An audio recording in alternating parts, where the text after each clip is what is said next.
Hi friends, welcome to Savitha's kitchen. இன்னைக்கு ஒரு long video தான் ரொம்ப நாள் கழிச்சு பார்க்க போறோம். ரொம்ப ரொம்ப சூப்பரான லாங் வீடியோ. ஸ்கிப் பண்ணாம பாருங்க. வெட்டிங் ஸ்டைல்ல சிக்கன் பிரியாணி தான் செஞ்சிருந்தேன். நம்ம சேனலுக்கு மானிட்டைசேஷன் கிடைச்சிடுச்சு. அத செலிப்ரேட் பண்றதுக்காக என்னோட பையன் கிளாஸ்ல பசங்கலாம் ட்ரீட் கேட்டாங்க. அதுக்காக தான் பிரியாணி செஞ்சிருந்தேன். அந்த வீடியோ தான் இப்ப பார்க்க போறோம். வெட்டிங் ஸ்டைல்ல ஒரு சூப்பரான சிக்கன் பிரியாணி தாங்க செஞ்சிருந்தேன். 1 கேஜி அளவுக்கு அளவுகளோட நான் குடுத்துருக்கேன். எல்லாமே டிஸ்கிரிப்ஷன்லயும் குடுக்குறேன். பிளஸ் வீடியோலயும் வந்து எல்லா அளவுகளும் குடுத்துருக்கேன். ஸ்கிப் பண்ணாம பாருங்க. இப்ப எப்படி செய்யுதுன்னு பார்க்கலாம். இப்ப சிக்கன் 65க்காக 1 கேஜி அளவுக்கு சிக்கன் எடுத்திருக்கேன். இதுல 50 கிராம் சிக்கன் 65 மசாலா, ஒரு 2லேருந்து 3 ஸ்பூன் தயிர் சேர்த்துருக்கேன். 1 ஸ்பூன் இஞ்சி பூண்டு விழுது சேர்த்துருக்கேன். இது எல்லாத்தையும் நல்லா மிக்ஸ் பண்ணிட்டு இத ஒரு 1/2 மணி நேரம் ஊற வைக்க போறோம். இது ஊறிட்டே இருக்கட்டும். அதுக்குள்ள சிக்கன் பிரியாணி செய்யலாம். ஏன்னா, இத உடனே ஃப்ரை பண்ண முடியாது. அதனால இத சோக் பண்றதுக்காக எல்லாமே கலந்து வச்சாச்சு. இது கூடவே 2 ஸ்பூன் அளவுக்கு கார்ன்ஃப்ளவரும் சேர்த்து நல்லா மிக்ஸ் பண்ணி ஒரு 1/2 மணி நேரம் நல்லா ஊற வச்சுட்டேன். அப்போ ஊறுனா தான் சிக்கன் 65 நமக்கு போடும்போது டேஸ்ட்டி, உப்பு, காரம் எல்லாம் ஊறி நல்லாருக்கும். எனக்கும் அன்னைக்கு டைம் இல்ல. ஒரு 10:30க்கு தான் ஸ்டார்ட் பண்ணேன் நானு அன்னைக்கு. ஷார்ப்பா 12:00 நான் லஞ்ச் பேக் பண்ணி ஸ்கூலுக்கு அனுப்பணும். அன்னைக்கு பார்சல்ல தான் ரேப்பிட்டோ பார்சல்ல தான் நான் அனுப்பிச்சிருந்தேன் லஞ்ச்சு. இப்போ 1 ஹவர்ல இந்த சிக்கன் பிரியாணி, சிக்கன் 65 செஞ்சு எப்படி பேக் பண்றதுன்னு தான் பார்க்க போறோம். ரொம்ப ரொம்ப குயிக்கா செஞ்சிடலாம். இந்த ஸ்டைல்ல நீங்க செஞ்சு பார்த்தீங்கன்னா, டேஸ்ட் ரொம்பவே அட்டகாசமா இருக்கும். நீங்க கெஸ்ட் வந்தாங்கன்னா கூட நீங்க ஈஸியா செய்யக்கூடிய சிக்கன் பிரியாணி தான் இது. இந்த சிக்கன் 65 இப்போ ஊற வச்சாச்சு. இப்போ சிக்கன் பிரியாணி செய்யறதுக்கு ஒரு பெரிய பேன் வச்சிருக்கேன். நான் இன்னைக்கு இந்த ஏஎம்சி குக்கர்ல தாங்க செய்ய போறேன். இதுல டேஸ்ட்டுமே அட்டகாசமா வரும். உதிரி உதிரா நல்லாவே வரும் நீங்க எந்த உங்களுக்கு அடிகனமான பாத்திரம் இருக்கோ அத வச்சுக்கோங்க. இப்ப 200 எம்எல் அளவுக்கு நான் எண்ணெய் சேர்த்துருக்கேன். இந்த எண்ணெயில ஹோல் ஸ்பைசஸ் சேர்த்துருக்கேன். அளவுகள் எல்லாமே ஸ்க்ரீன்ல குடுத்துருக்கேன். செக் பண்ணிக்கோங்க. எந்த டம்ளர்ல நான் அரிசி எடுத்தனோ, அதே டம்ளர்ல தான் நான் எண்ணெய் சேர்த்துருக்கேன். எல்லாமே ஒரே டம்ளர் தான் யூஸ் பண்ணியிருக்கேன். அதே டம்ளர் அளவு தான் நான் அரிசிய 5 டம்ளர் அளவுக்கு எடுத்து ஊற வச்சிருக்கேன். கழுவிட்டு ஒரு 20 நிமிஷம் போல நான் அரிசிய ஊற வச்சுட்டேன். இப்போ எண்ணெய் நல்லா மசாலாஸ் பொரிஞ்சு வந்தவுடனே, அதில ஒரு 4 பெரிய வெங்காயத்த நான் கட் பண்ணி சேர்த்துருக்கேன்.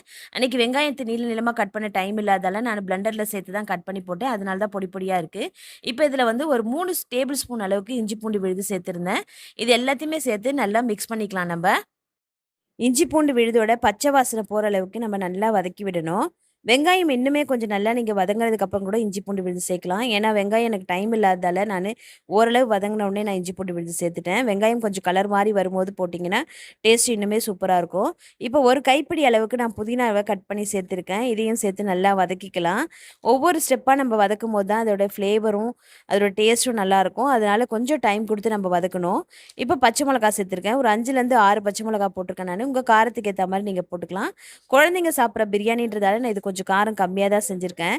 ஃபர்ஸ்ட்டு இஞ்சி பூண்டு பேஸ்ட் போட்டு வதக்கும்போது இந்த மாரி லைட்டா அடி பிடிக்கிற மாரி இருக்கும். ஆனா தக்காளி போடும்போது அது சரியாயிடும். அதனால கொஞ்சம் சிம்ல வச்சே வதக்குங்க. இப்போ ஒரு கைப்பிடி அளவுக்கு கொத்தமல்லி சேர்த்துருக்கேன். கொத்தமல்லியும் சேர்த்து நல்லா வதக்கிக்கலாம். ஒரு 4லேருந்து 5 தக்காளி சேர்த்துருக்கேன். இது கூடவே தக்காளி சேர்த்த உடனே எப்பவுமே உப்பு சேர்த்துருங்க. தக்காளி நல்லா குழஞ்சு வதங்கும். இப்ப இது கூட தனி மிளகாய்த்தூள் 2 ஸ்பூன் அளவு சேர்த்துருக்கேன்.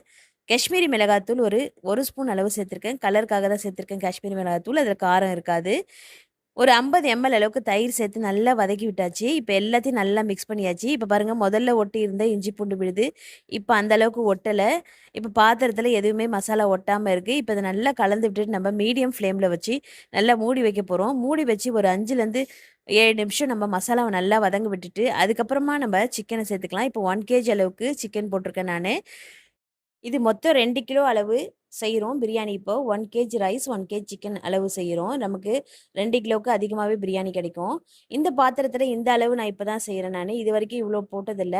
5 டம்ளர் அரிசி சேர்த்துருக்கேன். இப்ப இதுவரைக்கும் 4 டம்ளர் தான் செஞ்சிருக்கேன். அரிசி போட்ட உடனே பாத்திரம் கொள்ளுமான்னு தெரியல. பொறுத்து இருந்து தான் பார்க்கணும் நம்ப.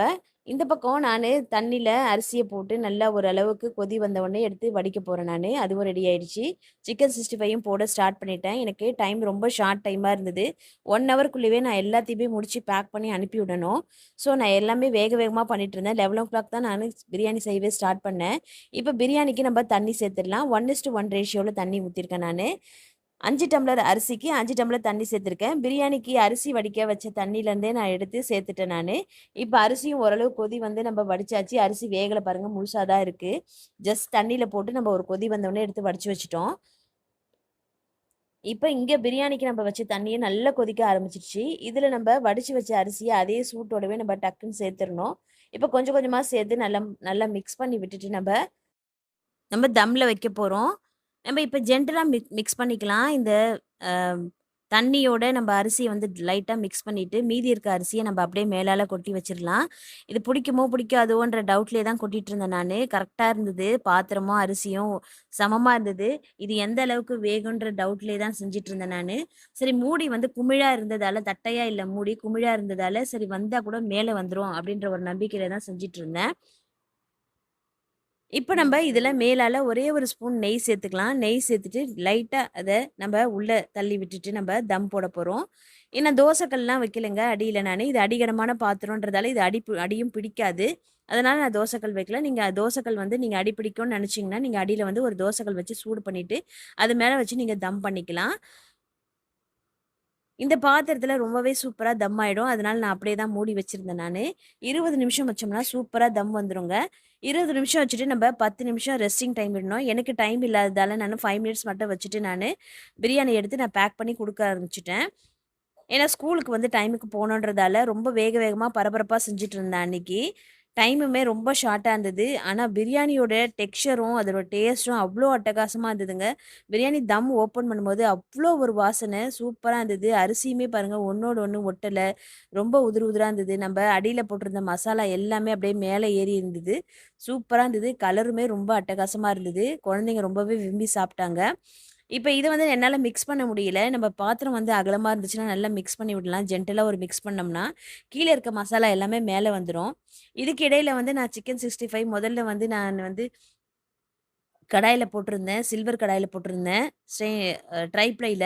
பட் அது பார்த்தா ஒட்டுச்சு. சரி அத எடுத்து மாத்திட்டு, வடிகட்டி மறுபடியும் எண்ணெய வந்து வேற ஒரு அயர்ன் கடாயில சேர்த்து சிக்கன் 65யும் ஃப்ரை பண்ணிட்டுருந்தேன். நம்ம பிரியாணி அப்படியே சூடா குடுக்க முடியாதுன்றதால, ஒரு தட்ல தாம்பாளத்தில பெரிய தாம்பாளத்தில கொட்டி நல்லா மிக்ஸ் பண்ணி, ஒரு 5 நிமிஷம் போல ஆற வச்சுட்டு நான் பேக் பண்ணி குடுத்து அனுப்பிச்சிருந்தேன். குழந்தைங்க ரொம்பவே என்ஜாய் பண்ணி சாப்பிட்டாங்க. பிரியாணி பாருங்க டெக்ஸ்சரே செம்மையா இருந்துச்சு அது. மசாலா மட்டும் ஜென்டிலா ஒரு மிக்ஸ் பண்ணணும். இந்த இந்த ஸ்டேஜ்ல வந்து நம்ம கேர்ஃபுல்லா ஹேண்டில் பண்ணணும். அரிசி வந்து நல்லா வெந்திருக்குன்றதால உடைஞ்சிரும். அதனால நம்ம ஒரு ஜென்டிலா மிக்ஸ் குடுத்துட்டு நம்ம பரிமாறிக்கலாம். ரொம்பவே டேஸ்ட் அட்டகாசமா இருக்குங்க. இந்த ஸ்டைல் பிரியாணிய நீங்க இதுவரைக்கும் ட்ரை பண்ணலனா, கண்டிப்பா ட்ரை பண்ணுங்க. நீங்க பிகினர்ஸா இருந்தா கூட ட்ரை பண்ணுங்க. கண்டிப்பா சூப்பரா வரும் நீங்க. நீங்க அளவுகள் கம்மியா போடும்போது, இதோட அளவ அப்படியே பாதியா குறைச்சுக்கோங்க. அப்பதான் உங்களுக்கு ஈஸியா இருக்கும். நான் இதில போட்டிருக்க அளவெல்லாம் 1 கேஜ்க்காக போட்டிருக்கேன். நீங்க 1 கேஜ் செஞ்சீங்கன்னா, இது கண்டிப்பா 6லருந்து 7 பேர் நல்லா தாராளமா சாப்பிடலாம். அந்த அளவுக்கு இருக்கும் பிரியாணி இது. இந்த பிரியாணி ரொம்பவே டேஸ்ட் அட்டகாசமா இருந்தது. முதல்ல வந்து பசங்களுக்கு ட்ரீட்க்காக கடையில தான் வாங்கி குடுக்கலான்னு பிளான் பண்ணியிருந்தேன். அதுக்கப்புறம் என்னோட பையன் வந்து, "அம்மா நீ செஞ்சு குடுத்தா தான் டேஸ்ட் நல்லாயிருக்கும். செஞ்சு குடும்மா. பசங்க நீ செஞ்சு குடுக்குறது தாம்மா கேட்குறாங்கன்னு" சொன்னாங்க. ஸோ, அதனால தான் கொஞ்சம் டைம் ஆனாலும் பரவாயில்லன்னு சொல்லிட்டு செஞ்சு குடுத்தேன். இதுவரைக்கும் நான் செஞ்ச பிரியாணிலே இது பெஸ்ட் பிரியாணின்னு சொல்லுவேன். கண்டிப்பா நீங்களும் ட்ரை பண்ணி பாருங்க. இத டெக்ஸ்சரும், டேஸ்ட்டும் அவ்ளோ சூப்பரா இருந்தது. வீடியோ பிடிச்சிருந்தா ஃப்ரெண்ட்ஸ் அண்ட் ஃபேமிலிக்கு ஷேர் பண்ணுங்க. மறக்காம சவிதாஸ் கிச்சன சப்ஸ்கிரைப் பண்ணிக்கோங்க. ட்ரை பண்ணி பார்த்துட்டு எப்படி இருக்குன்னு கமெண்ட்ல சொல்லுங்க. தேங்க்ஸ் ஃபார் வாட்சிங். Thank you so much.